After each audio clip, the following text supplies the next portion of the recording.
서로 합의를 하고 각자 추천했으면 존중해 주는 게 관행이고 그렇게 처리하기로 됐는데 제가 무슨 의사가 진행되냐고요 지금. 이게 말이 되냐고. 아니 뭐 국민의힘 뜻대로 의견이 안 나오면 무조건 보이콧한다는 겁니까?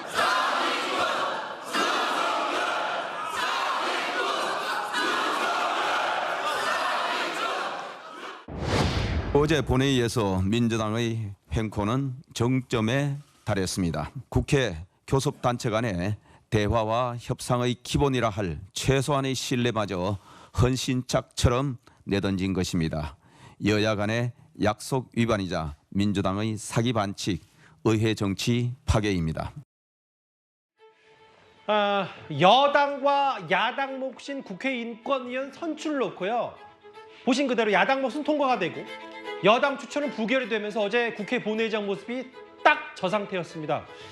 오늘 추경호 원내대표가 뭐 분노의 일가를 한 것 같은데 이건 이제 어제 가결과 부결 180도 달랐던 여당 의원과 야당 의원 판단이었다면 다음 화면을 볼게요.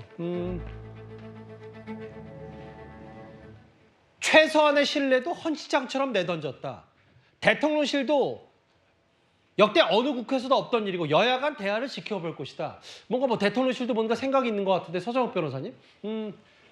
눈뜨고 코베인 추경호 원내대표라고 해서 오늘 하루 종일 회자가 됐어요.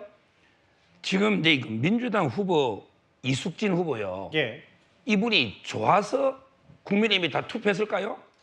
이분이 인권위원회 적임자라서 국민의힘이 다 투표해 줬을까요? 저는 그래 안 봅니다. 이게 여야가 하나씩 추천하는 거예요. 예. 그러다 보니까 이제 그 원내대표들끼리 합의해서 각자 추천해서 이제 만장일치로 거의 합의해서 통과하자. 이러다 보니까 이제 국민의힘에서 대거 찬성표를 던졌잖아요. 근데 갑자기 국민의힘 추천 이분은 결격자도 아니에요. 이분이 지금 현직 인권위원을 하고 있는 분이에요. 이분이 무슨 생각이 자기하고 다르면 이게 다 부적격자입니까?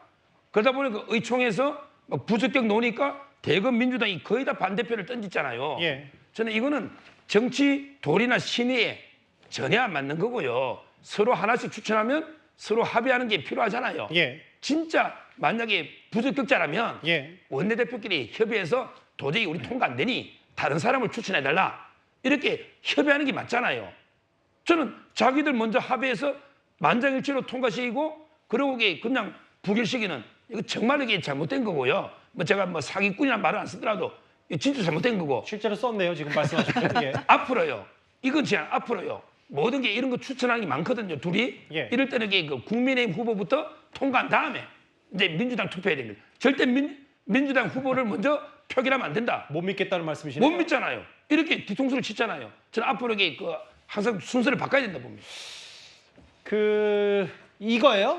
야당 논리는 특히 이제 민주당의 서미화 의원이 이 사람 인권위원 후보자 윤석열 검사 독재 정권의 호위무사다. 그러니까 그런 뭐 구체적인 건 인물은 저도 잘 모르겠고요. 박성민 서관님 아까 서정훈 변호사 말씀은 이게 원내대표가 추경호 원내대표가 뭐 눈뜨고 코베였냐 뒤통수 맞았냐 뭐 이런 부분이 결국 박찬대 원내대표도 분명히 추경호 원내대표 앞에서는 다 여당목 야당목 그렇게 다 가결시키라고 얘기해놓고 갑자기 자유투표 성격이 되면 이거 앞으로 원내대표끼리 무슨 얘기를 하겠냐 이 논리를 여당이 비판하는 것 같거든요. 그렇죠. 뭐 지금 보면 이게 여야 합의의 관례를 깬 것 아니냐 이런 지적이 사실은 나오고 있는 건데, 근데 아마 이제 당 내부에서는 인권위원 후보자로서 좀 부적절하다라는 지적이 계속됐고, 특히 그 말씀하신 대로 서미화 의원이 굉장히 강하게 의원들 앞에서 이야기를 한 것으로 알려지고 있습니다.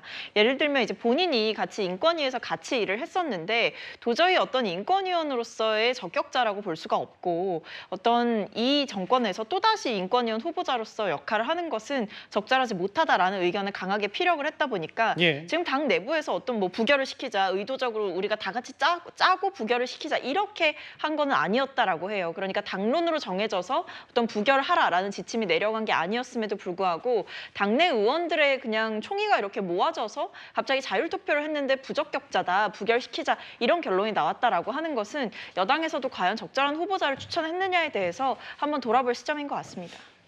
어떤 사유에서든 어쨌든 22대 국회가 우리가 생각했던 것보다 훨씬 더 극한의 대치가 이어지고 있는데 그걸 상징하는 어제 국회 본회의장 장면이 있습니다. 바로 저희가 영상으로 준비했습니다.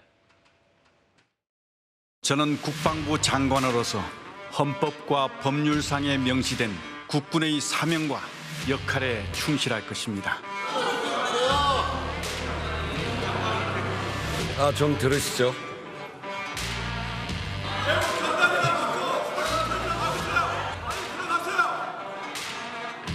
자, 좀 짧게 하시죠. 얼른 하시죠. 인사를 얼른 마무리해 주시기 바랍니다. 여기 계신 국회의원님들, 지금까지와 같이 변함없이 성원해 주실 것을 당부드립니다. 감사합니다.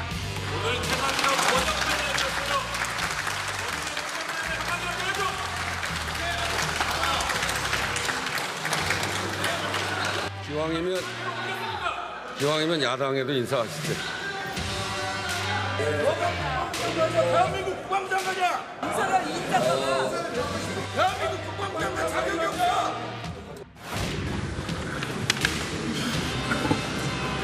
또 인사하네요. 저도 인사하고 싶어요. 장난합니까? 에이, 참 그렇게 하시면 어떡해요? 좋으실 대로 하세요.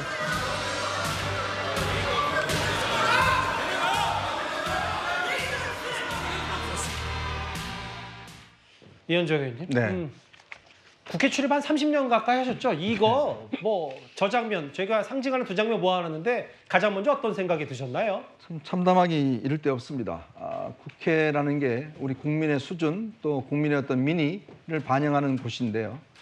참 뭔가 이 시대가 지나가면서 점점 나아져야 되는 거 아니겠습니까? 근데 제가 보니까요, 점점 나아지는 게 아니라 점점 못해지는 것 같아요. 왜냐하면 예전에는 그래도 국회가 서로 존중하고 협상하고 이런 것들은 기본적으로 다 지켜졌거든요. 그런 관례들이 있었습니다. 근데 그런 관례가 하나씩 전부 다 깨져 나가는 거죠. 좀 전에 우리가 이야기했던 여야 추천목 같은 경우도 이거는 다 서로 묵인하는 그런 관례였습니다. 여야 한 명 할 때 서로 합의해서 그렇게 하는 것들이 관례였는데 그것도 깨져 버렸어요. 그리고 뭐냐면 원내대표들 간에 이제 신뢰가 없다는 이야기겠죠.